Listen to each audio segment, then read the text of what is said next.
What's up guys? Welcome back to my channel. Please like, subscribe, comment, do all that YouTube activity. Today I'm gonna talk to you guys a little bit about, well, empaths. This is something that I used to really strongly relate to. And I've watched a lot of videos about it and probably read a lot of things about it. Because at the time it was like, this is me. And it is me. And it's everyone. So let's talk about that.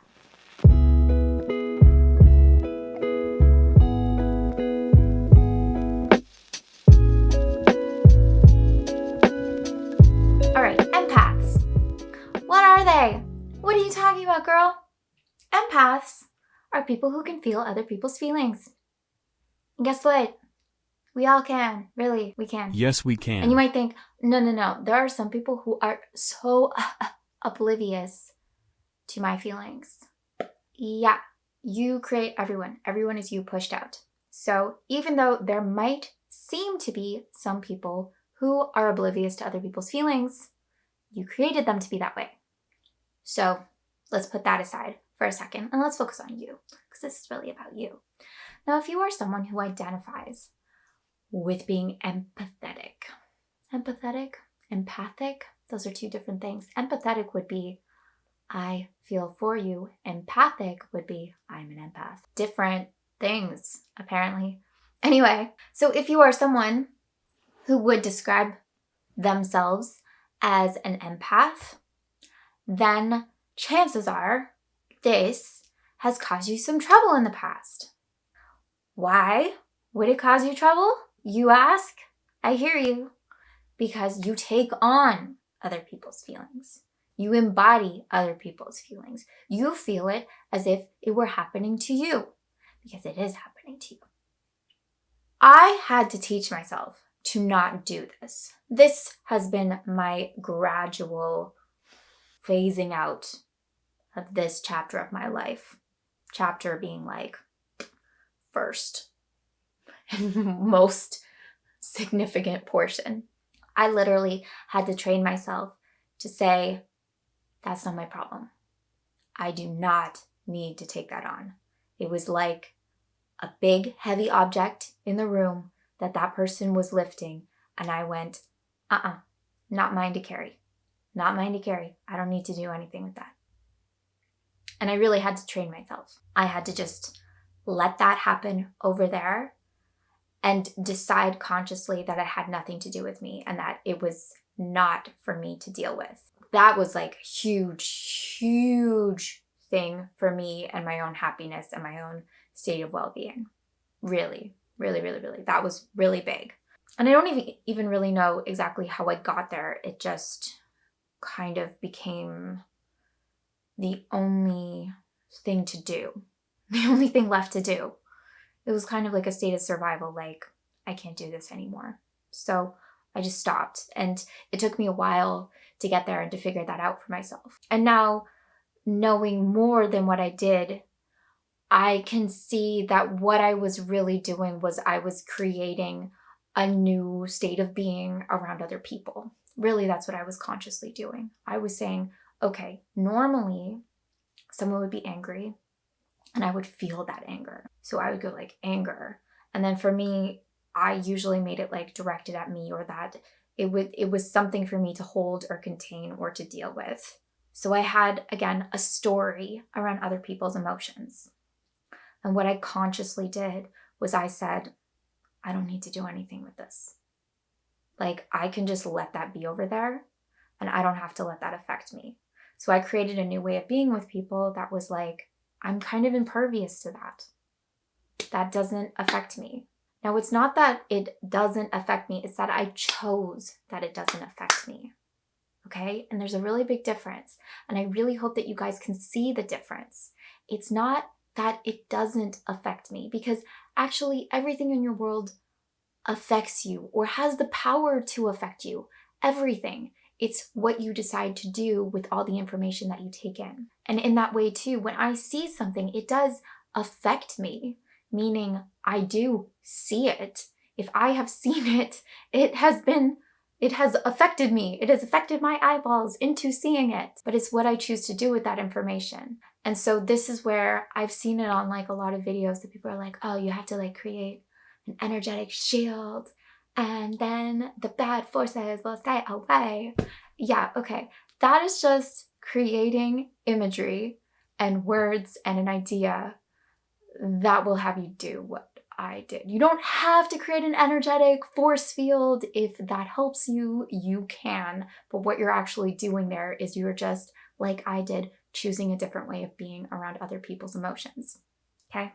But the other thing that I think is really, really crucial that I now understand that I didn't before, and I did, but I didn't understand it at the level in which I do now. So other people have feelings. And I always thought I was incredibly good at feeling other people's feelings, but then at the same time, I kind of doubted it. I kind of was in my head about, but do they really feel that way?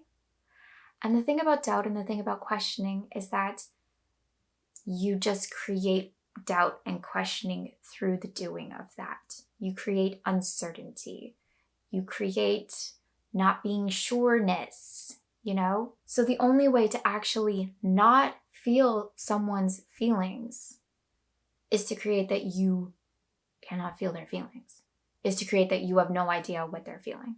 And the reverse is also true, that you have absolute access to their feelings. If it is possible for you to have absolute access to their feelings, you have absolute access to their feelings.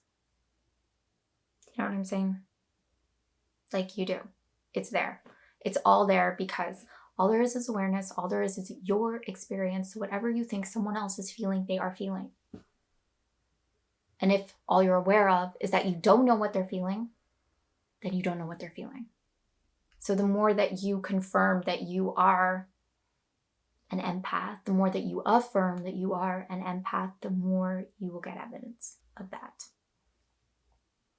But you do have complete access to what everyone is feeling at all times, because all you have to do is ask yourself, what do I think they're feeling? What do I feel they're feeling? That's what they're feeling. All you have is your experience. So in your reality, that's what they're feeling. Now, you don't have to stay there. You don't have to stay there. And this does take a little bit of like navigating with what has previously been created. So I'm going to rephrase this. I'm going to phrase this in a very deliberate way. Up until very recently, I was quite triggered by people being angry. And by triggered, I just mean it felt really turbulent on my insides. I would get kind of tight and tense when I felt anger around me. Okay. Now, one thing was I was creating other people to be angry. Like, I was seeing that in other people. I was afraid of that in other people, and they were showing that. And then I was reacting, and I was going, oh, no, don't be angry. And I was trying to put out those flames, which would just perpetuate the idea of them being that way and me needing to put out the flames. So that's not your job. I mean, unless that's what's there for you. But another thing to do is you get to decide what other people feel. You do. And this might be like, no, you don't have control over other people's emotions. But you do, like, because all you have is your experience and this is your reality, and you get to decide what other people think and feel. And this isn't a selfish thing. If you even think about it, like, this is, if you're deciding that other people feel good, how is that selfish? Like, that doesn't make sense. Like, other people want to feel good. So, like, have other people feeling good in your presence. Have that. Create that. Now, you don't have to do that. But more and more, that's what I'm choosing to put out there. And more, that's what I'm getting back. So that's the thing about empathy. And this also goes, by the way, into like psychics and tarot readers and all of that, people who are picking up on your energy. Okay, yeah, you are projecting onto them. They are you pushed out. So they're going to give you back what you think they're going to say about you. And that's all it is. For them to be like picking up on your energy, they're your energy. They're just there to pick that up. And if you're like, they totally get me, they totally understand me, they totally feel me, they're gonna feel you. They're gonna feel you. Like, this works both ways. You can also create people to be empaths. You can create people to feel your emotions, or you can also create people that people are totally closed off to your feelings. You can do that too. And people do that in relationships a lot, for good or for bad. So that's what I want to share about empaths today. And I hope that's helpful for you. If this is something that has troubled you in the past, that this gives you a little bit of clarity and a little bit of a place from which to work from. And maybe also just like some freedom to be around other people's emotions. Because, hey, people got them. I love you so much. So much. And I hope you're having a beautiful day. And don't forget that you're the chosen one, so do something about it, okay? Okay, yeah. Bye!